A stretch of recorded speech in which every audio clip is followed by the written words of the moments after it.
village to raise a child. Yeah. When a white person with dreads says to you that's how they're raising their kids, it means something totally different from what it's meant to mean. If a white person with dreads ever tells you that's how they're raising their kids, what they actually mean is one person watches the children while the rest of them take LSD and howl at the moon, essentially. I like to think I turned out all right.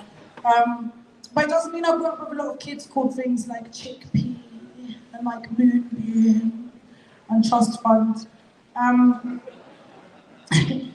But don't get twisted, like I'm not shitting on the new age hippie community or anything. I think they're a great bunch of lads. Catch me in a drunk circle, shoes or throwing up gang signs and shit. Trying to manifest the father figure. I've been charging my crystals all night, they're not working, he's not come back. No, I'm joking. The one thing I don't like about the new age hippie community though is spiritual perverts. Has anybody ever encountered a spiritual pervert before? It's mostly men, you probably are, no, I'm joking. Don't come for me. Don't come for me. No, if you don't know what a spiritual pervert is, it's usually an older, quite wispy looking man who says things like, I love your aura. Seems really vulnerable. But something a spiritual pervert will offer you, right, is called a yoni massage. Now, if you don't know what yoni massage is, it's described on the internet as a sensual, tantric, vaginal massage designed to unblock the chakras, you know? Sounds alright, innit? I just think we should call it what it is, though. It's fingering, innit? Spiritual fingering. And actually, Harold, if that's how you unblock my chakras, namaste over here, my guy. Namaste over here. I think we've built up a bit of rapport, don't you? Yeah. You feel like we're friends? Oh, that was really heartfelt. That was very affirming, thank you. Didn't realise I needed that.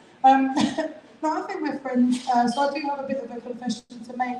I have had a drug problem for the past 14 years, but I've been 6 months clean now though. Feel free to cheer, baby. Every little helps.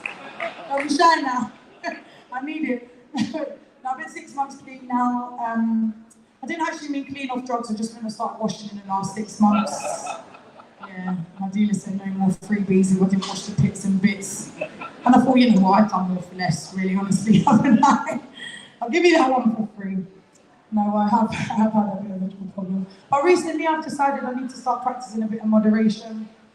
One of the things that made me realise I need to start practicing moderation was when I shot myself at Glastonbury Festival. It can happen to you. Don't judge me. No, I did shut myself at Glastonbury Festival, but it taught me 3 things that night. Number 1, a can of Coke and a fag is not breakfast. Number 2, it's not always a fart, is it, lads? It's not always a fart. Do check. And number 3, if your booty shorts are short enough, you can just wipe yourself down and crack on. That went about as well as I thought it would. On that bomb note, guys, I've been Jen Nolan. You've been wonderful. Thank you very much.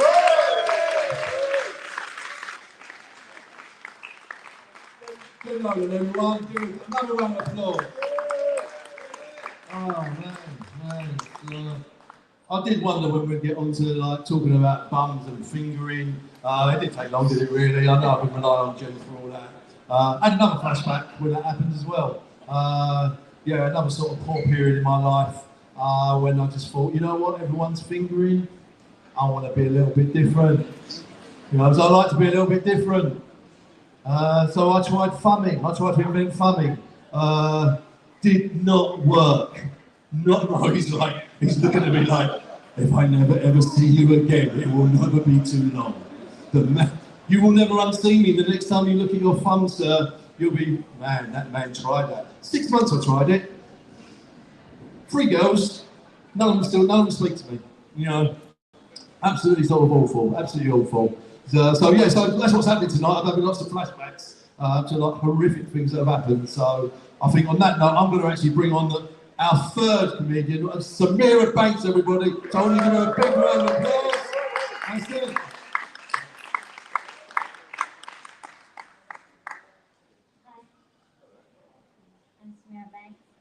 This setup doesn't feel like I should be telling you jokes. It feels like I should be asking you if you've heard of our Lord and Savior.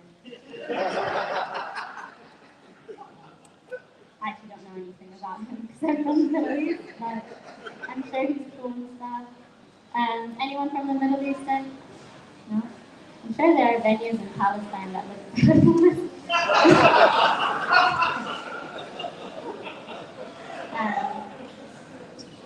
Yeah. I didn't know how bad it was being from the Middle East until I heard the saying, no news is good news. It's like, wow, that's bad. I don't know if you saw the Iranian president died in a helicopter crash yesterday.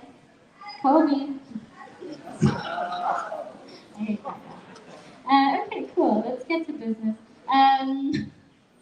My parents are refugees, and there's an interesting narrative about refugees in this country. Like the Tories, they really hate them, which makes sense because they come here on boats and sailing. That's a Tory thing. So it's cultural appropriation. I get why they're upset. I don't mean to victim blame, but I think if the refugees dressed better, they'd probably get into the country. Because the border police is so racist in this country, I don't think they can tell the difference between a well-dressed refugee and Rishi Sunak. I'm sure there are people in this crowd who wouldn't be able to tell the difference. My parents being refugees has affected me in a few ways. Like when I go on dates, I'm quite hard to impress because guys will be telling me about their banking jobs and I'll be like, okay, but did you swim here? I'm looking for a triathlete. I think that if you're going to take a man, he should at least be able to run, bike, and swim. He's probably going to end up murdering you anyways. So at least don't embarrass yourself. Dating refugees has its perks as well. They're usually looking for something serious, like marriage, kids, a passport. I was working at a refugee camp and I was proposed to 3 times because of my passport. My passport photo is a nude. So every time I go through those electronic gates, I just lift up my shirt. Yeah, you're right. Dating refugees has other perks, like if they ghost you, you can write a letter to the Home Office. Then they'll find them and you can go on a free holiday together. So that's cool. It's affected me in other ways as well, like I don't recycle just because I want there to be more plastic in the ocean for them to...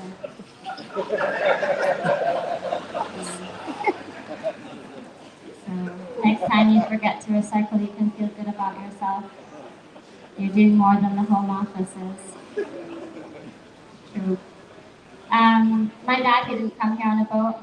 He was human trafficked. Any human traffickers here tonight? Feels like the kind of gig they would come to. He was human trafficked in a truck full of potatoes. He was hiding underneath all the potatoes. He's had a chip on his shoulder ever since.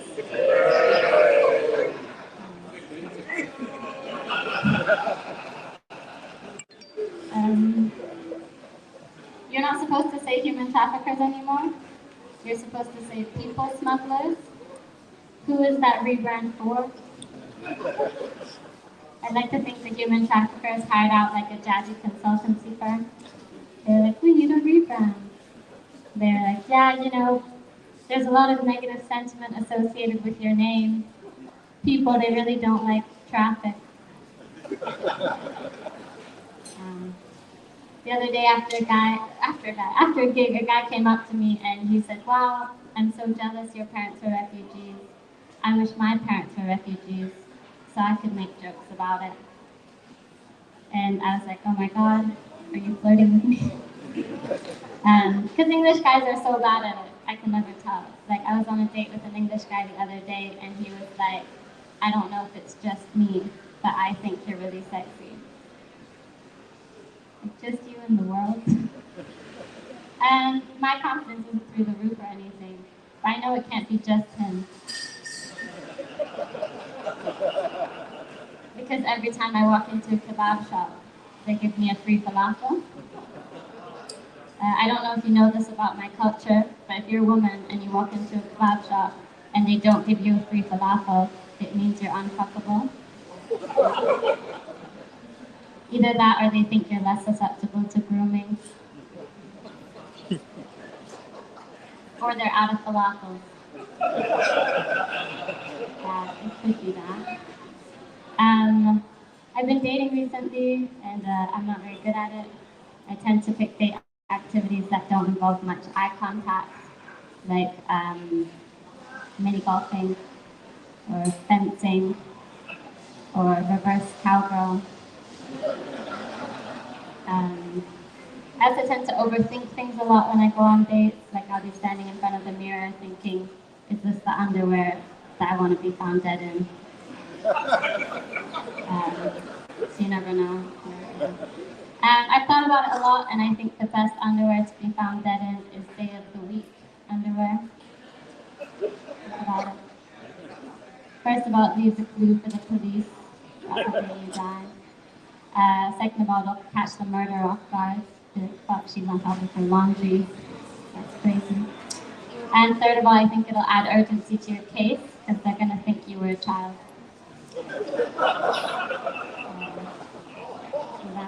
So that's my top tip for the girlies and the murderers. I've also been developing some icks while I've been dating. Like a lot of comedians talk about icks. I know it's a bit overdone, but I have this new ick that I want to talk about. I don't know if anyone else has experienced this. It's something that I've seen guys doing mostly online. It's like where guys block aid from going into Gaza. Gross. It's big ick. They were like stomping on the food, you know, not letting it go through. I just feel like they'd be picky eaters. Probably not so nice to wait staff. Can they run, bike, swim? No, those are my questions. Cool. I've been thinking about Monica Lewinsky. Do you guys ever think about Monica Lewinsky? No? If you don't know her, she had an affair with Bill Clinton, and it kind of ruined her life. And I just think about the fact that if she grew up in the UK, she would be queen consort right now.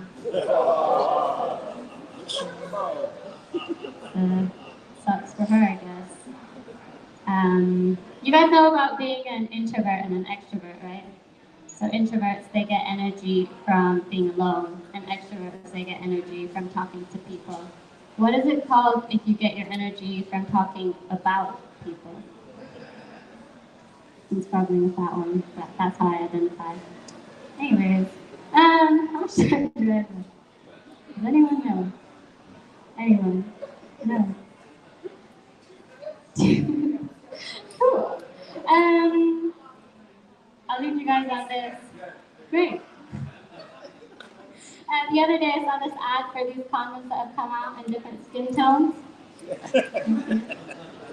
I don't know if you've seen it. The ad is a bunch of different colored guys holding different colored condoms. And as a woman who buys condoms, I don't know how to approach that. Like, do I approach it like a karate belt system? No, working my way up. Or do I get a mixed pack, pick one at random, spend the whole night out playing racist Cinderella? Or I could get one pack in one color, but if I got a brown pack, how would I finish them? Because most of my cousins are married now. Oh, just the hot ones, don't judge me. You guys have been cool.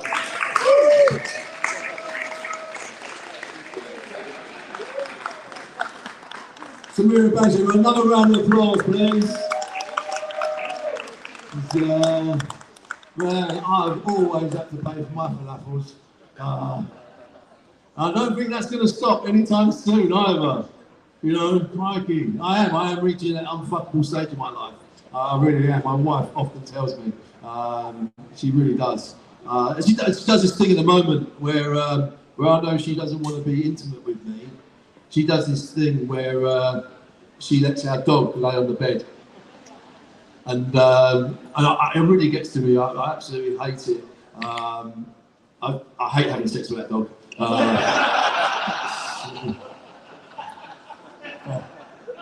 It's not even our best looking dog. Oh man. And it makes me shiver. I'm the one doing it. And then the next week, there's 2 dogs on the bed. And I'm like to the wife, you are taking the piss. She's like, no, that wasn't me. That was the other dog, got the other dog. So I'm now sort of cancelled by my wife and now 2 dogs. So that's my life. But yeah, no, so, but no, we're trying, you know, we're trying to do a bit of role play. You know, that's, you know, I like it, you're doing a little bit of role play. And yeah, we did like Doctors and Patients. That was interesting. 3 weeks to get an appointment. And even then she would only see me online, and now she's on strike. So what can I do? What can I do? I'll tell you what I can do. I can probably bring on our first headline act of the evening, yeah, who's a great guy. We're going to give him, I don't know, what's it, 35 minutes, Roman? Is that all right with you? No, I'm only joking, mate. So we're going to bring Roman on, and then we're going to have a bit of a break. You know, 10, 15 minutes, and then we're going to hopefully we'll come back for the second half. So I want you to give a big old round of applause for Roman Harris.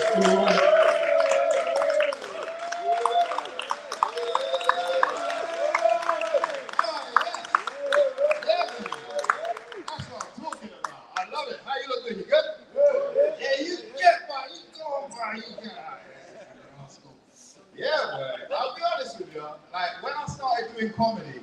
This is what I had in mind. This is like, forget the Apollo. Like, this is what it was all about. I wanted to do a gig outside of MA Soda Limited and Mama Lapa Chinese street food, and obviously Brixton Streetwear. You know what I'm saying? Thumb fingers. This is good though, man. It's lovely. I'm actually a Brixton boy. Like, I was born and raised on Poplar Road, just down the road there, you know. It was a great place to be raised, great house. And, you know, Brixton's changed a lot. I think we can admit that. I mean, I'm standing here doing stand-up comedy in Brixton Village. Who saw that coming? You know what I mean? I knew my area was changing though, right? This is when I knew it was changing. Because like at the end of my road, there was a chicken and chip shop, and then it became a sushi restaurant, yeah? Like, when that happened, I knew things were changing. So the local mandem in my area, they stopped talking about chicken wings, yo. These guys started debating the best type of tuna for sushi. Yo, it was like Top Boy meets Master Chef in my area, yo. It changed. These guys were like, yo, my guy, it's all about that bluefin tuna, you know?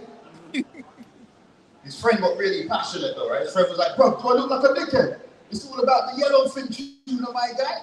I'm standing there looking at them confused, because I'm like, why are they talking like that? Because they were both Japanese. I couldn't get it. I couldn't understand, man. Things have changed, man. Grew up around this area, though, man. When I was growing up around Brixton, I'll be honest, I had a lot of friends who was into crime. Yeah, a lot of friends into crime. I got friends sitting in prison right now, and sometimes I wonder, like, how did I end up here, but they ended up there? And honestly, it's partly because I ratted them out to the police. Because, like, I never had the stomach for that lifestyle. You know what I'm saying? They say stitches get stitches, but you know what? Rats get flats. And like, I want them property prices to stay high. You know what I'm saying? Like that. Yeah. You know what I'm saying? He must own his own property. You got a nice girl there, man. I'm saying. Yeah, boy. Brixton's changed though, man. It has changed. But I don't know. I think I'm getting older. I'm changing things about myself also. You know, I'm trying to get serious about life.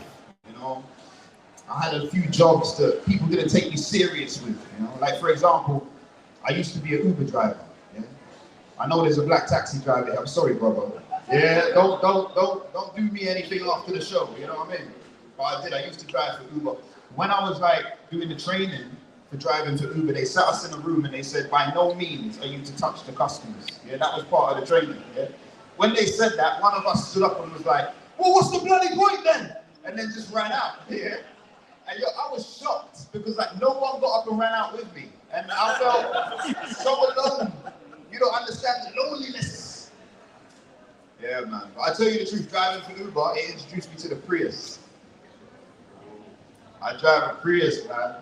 That usually gets the ladies a bit hot under the collar. But other than that, I drive a Prius. Yeah. You know why I still drive a Prius? I don't want work for Uber anymore, but I still drive a Prius because I like going out on Saturday night and watching drunk people walk up to my car thinking I'm the Uber driver. I don't tell them I'm not though. I just tell them to come over. I'm like, come. When they get close, lock the doors. I'm like, bye. I'm the reason why Abdul's got a 1-star rating. Like, honestly, I'm screwing it up for people out there, man. That's what I used to do though, man. That's what I used to do.